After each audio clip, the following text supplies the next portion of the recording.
tal? Soy Ivonne Vargas. Bienvenidos a Charlas Nescafé. Estoy encantada de que podamos retomar estas conversaciones donde tú, auditorio, tienes los comentarios, tienes las inquietudes, tienes todo lo que quieres saber acerca de cómo destacar como un colaborador y también, bueno, qué están haciendo las organizaciones para atraer y para retener a ese colaborador.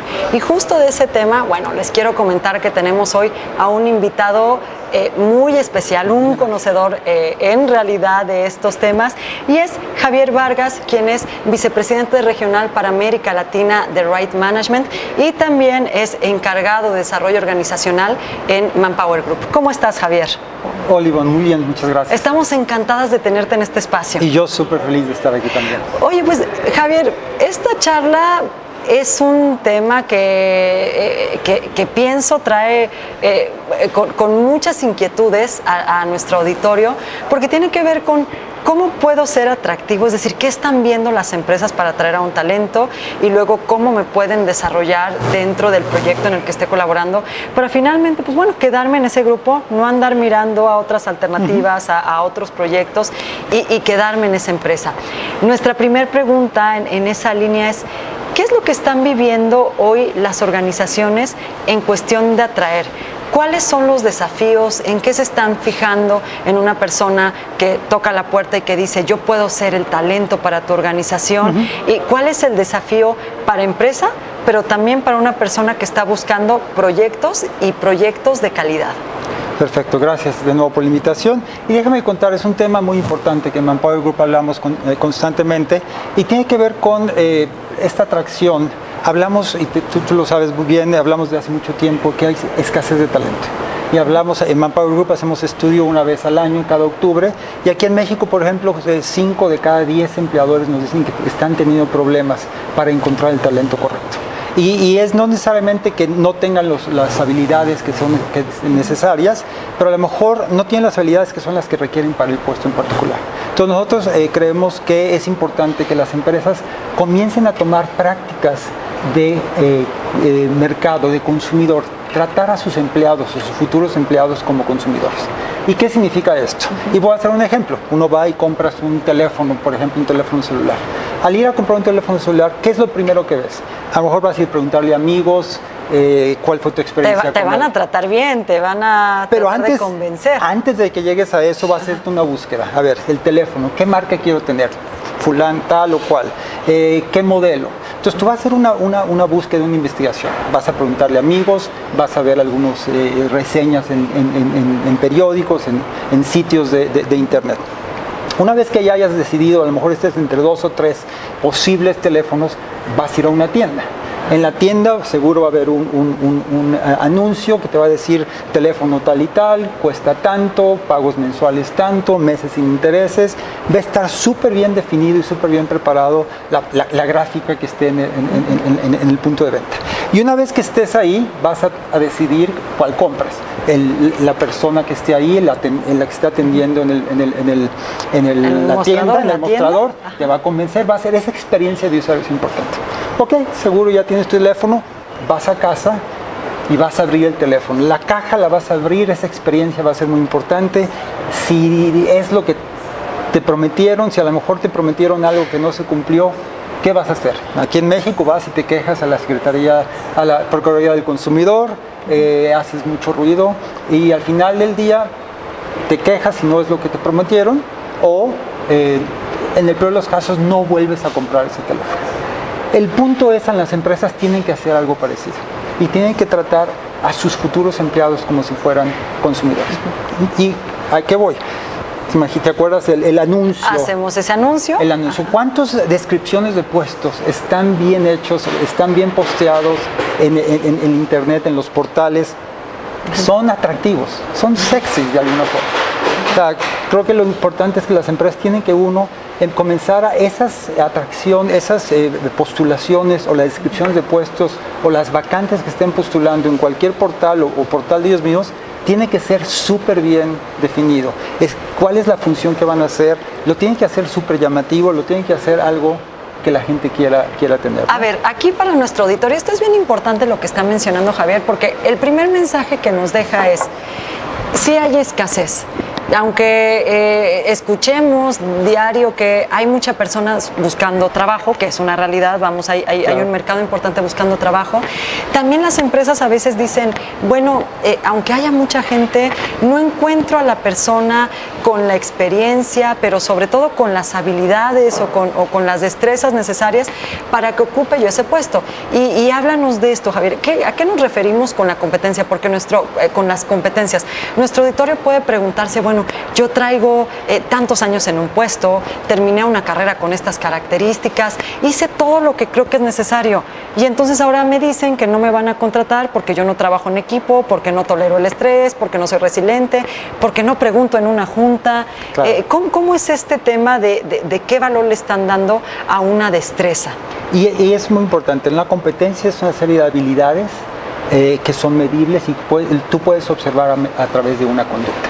Entonces, es muy importante que las empresas van a colocar en las descripciones de puestos, en las postulaciones, qué competencias son las que requieren. En algunas formas las ponen bien descritas, bien específicas, en otras están como que medio ocultas, ¿no? Dicen que hay que saber leer entre líneas y escuchar entre palabras. Esa es una buena recomendación. Entonces, para quien busca trabajo. Claro, hay que saber leer entre líneas esas descripciones de puesto. Claro, ¿qué están buscando? Pero también creo que es importante para los que busquen un trabajo ver también el momento que está viviendo la empresa, porque a lo mejor no está en la descripción del puesto esta competencia que esperan, pero a lo mejor la empresa está viviendo un momento de cambio.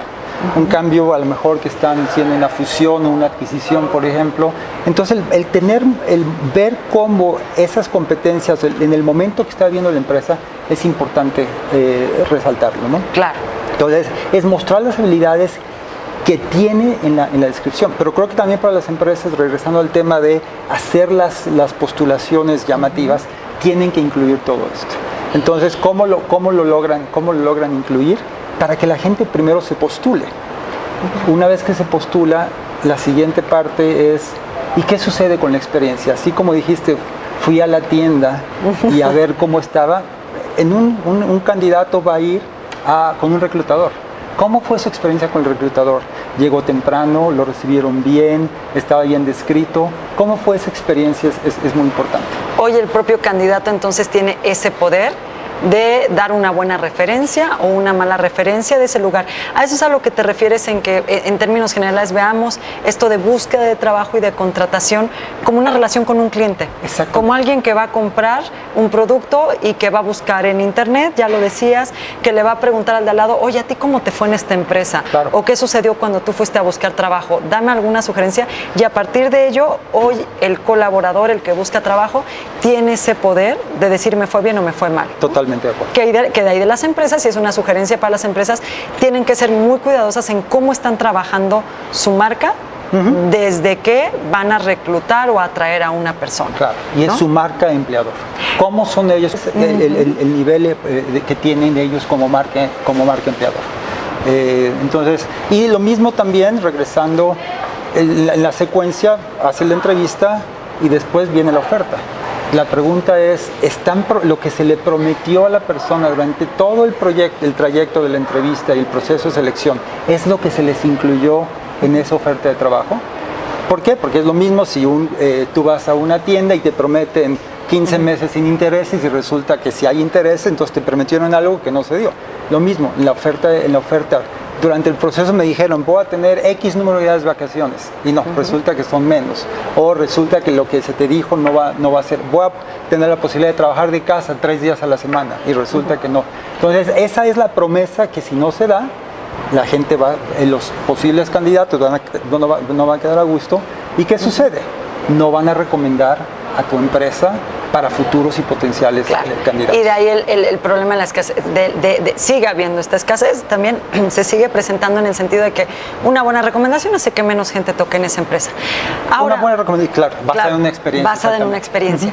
Ahora, vamos a dar este giro, porque en esta triada de la búsqueda de trabajo y una vez contratado, pues hay otro elemento que tiene que ver con, ya me contrataron, ya yo candidato me vi sexy, puse mis mejores características, entendí cómo hablar de ellas en una entrevista, porque en un proceso de compra uno se vende, entendí cómo hablar de ellas, entendí cómo dar un ejemplo de si soy o no bueno para trabajar en equipo, de la resiliencia, y la empresa ya también hizo su labor. nos casamos. Empresa y colaborador, nos Buenísimo. casamos, damos el sí Claro. ante una empresa. Pero ahora, ¿cómo puedo ser más atractivo como empresa para retener a ese colaborador? Platícanos, por ejemplo, cómo debe ser hoy un plan de carrera. Ya no le llamamos plan de carrera a este tema para el colaborador. ¿Cómo debe de evaluarse inclusive? Hay un elemento que nuestro auditorio nos pregunta y habla sobre este tema, y que es, en este tema de desarrollo, ¿cómo platico inclusive con el propio jefe? ¿Cómo llevo una conversación? Claro, y esto es muy importante, ¿no? Regresando en la parte de la entrevista, y me gusta cómo lo pusiste, el matrimonio de entre empleado y entrevista. Y creo que es importante, cuando uno va a una entrevista, la empresa lo está entrevistando a uno, pero también uno está entrevistando a la empresa. Entonces eso hay que tomarlo muy bien en consideración. Pregunten, no guarden silencio durante las entrevistas. Claro, y para mí es muy importante. En la entrevista, al final, siempre que te hagan una pregunta, ¿y tienes alguna pregunta para mí, para el jefe? Siempre pregunta algo, porque en esas preguntas nos viene mucha conversación que abre una gran oportunidad de conversación y discusión, ¿no? Pero regresando, tu pregunta es sobre ya estando en la empresa, ¿qué pasa? Y creo que es importante con las empresas trabajar, y que estamos viviendo en un mundo con revolución de habilidades. Las habilidades que se requieren hoy no van a ser las mismas que se requieren en el futuro, las mismas que se requerían tiempo atrás. Entonces, algunos estudios que hemos hecho en ManpowerGroup con millennials, con jóvenes, una de las mayores preocupaciones que tienen los jóvenes es no estar actualizados en sus competencias y sus habilidades. Y valoran muchísimo que las habilidades es algo que puedan desarrollar en su carrera profesional. Entonces, para esto es muy importante que existan lo que le llamamos nosotros conversaciones de carrera, que es que las empresas puedan tener conversaciones de carrera con sus empleados. ¿Y qué significa esto? Y además, ¿cada cuándo? ¿En qué formato? ¿Qué es una pregunta smart, inteligente, que le puedo yo hacer, y cómo me tiene que dar la respuesta? Es que yo creo que en el día a día esto es bien importante, porque podemos tener 5 años en un trabajo y no entender cómo comunicarnos con la persona. Totalmente de acuerdo. Y creo que lo más importante ahora es quién es responsable del desarrollo de la carrera. Y creo que hoy más y más la gente nos está diciendo es el empleado mismo es responsable del desarrollo de su carrera. El jefe es alguien que lo va a ayudar, que va a ser un sponsor, por decir así, dentro del proceso, pero el mismo empleado es el que lo tiene que hacer. Entonces, las conversaciones de carrera, ¿cada cuándo se tienen que hacer? Constantemente, regularmente, cada semana, cada mes. Podemos decir que cada semana necesario. hay que buscar un espacio para platicar. O no buscar el espacio, pero a lo mejor en la conversación. ¿Y qué incluye la conversación de carrera? Es dónde encajo en la organización, qué trabajo estoy haciendo, cuál es el impacto que está teniendo y qué habilidades necesito ir desarrollando para estar a la vanguardia en el futuro. Hay que preguntar mucho sobre lo que necesito para el futuro, Claro. ¿no? ¿Qué estoy haciendo con base en mis objetivos? ¿Cómo voy? ¿Cómo podría mejorar? Siempre con esta visión de aquí estoy en la empresa y al futuro tengo que crecer. Totalmente, ¿no? de acuerdo. Y el impacto en el proyecto que está trabajando en ese momento. Sí, que son datos que nos ayudan mucho para ver cómo seguimos planteando nuestro trabajo en la empresa. Finalmente, Javier, ¿cómo se da la retención? ¿De qué depende que al final la persona quiere decir o quiera decir quiero estar contigo, casado contigo largo tiempo? Por mucho No tiempo. me quiero ir al año. Claro. Rapidísimo, ahora hablabas de los millennials y a veces esa tendencia de ya no me gustó, no cumpliste la promesa, me voy. Creo que es importante y es algo que vemos en muchos casos, 70-80% de las personas dejan al jefe, no dejan a la empresa. Están comprometidos con la cultura, les gusta trabajar, pero a lo mejor no están satisfechos con esas conversaciones o con alguna conversión o algo que se dio con un jefe, ¿no? Entonces creo que es importante, las conversiones de carrera ayudan para esto, y que las empresas y los jefes den procesos o ayuden para desarrollo de carrera. ¿Y qué proceso de desarrollo de carrera? No únicamente capacitación. Capacitación es un gran elemento, pero no es lo único. Asignaciones, stretch que se llaman, o exposure, programas de mentoring, programas de coaching, asignaciones a proyectos específicos. Y hasta romper, perdóname, Javier, pero hasta romper esquemas en ese sentido. ¿Qué tal que un joven puede mentorear a alguien con más experiencia en la organización? No siempre el mentoring tiene que venir del manager hacia la persona, sino hay alguien con experiencia, podemos subir al joven. Claro. Y que el joven le diga qué está pasando en el mercado y cómo hacer las cosas. Y que el joven ayude a los mayores, a los jefes, a aterrizar un poco, a ver otra perspectiva que a lo mejor no lo están viendo, ¿no? Si los consumidores, tomemos en cuenta que para el año 2020 más del 50% de la población laboral a nivel mundial van a ser jóvenes, millennials o generación Z, pues es importante, los consumidores también van a hacer eso. Entonces los jóvenes le van a dar un punto de vista diferente a la gente mayor, ¿no? Entonces sí hemos visto programas de reverse mentoring o mentoring inverso, que son los jóvenes asesorando a los mayores, ¿no? Pero son excelentes oportunidades de desarrollo para los jóvenes, que les dé esa oportunidad de acceso a la gente, a los directivos de la empresa, es algo que les ayuda muchísimo. Y va más allá de la capacitación, esa capacitación que mencionabas. Javier, pues me encanta cerrar Charlas Nescafé con este enfoque, con esto que tú nos dejas sobre la mesa, orientado a hay que dar esa confianza al candidato, a los jóvenes, al buscador, permitirle que sea él también quien proponga, quien dé las ideas, quien pueda mentorear a alguien que tiene tal vez muchos más años y experiencia dentro de la organización, porque es un enfoque fresco y propositivo hacia lo que el buscador de trabajo también debería de estar haciendo para brillar en la organización. Totalmente. Muchísimas gracias, Javier.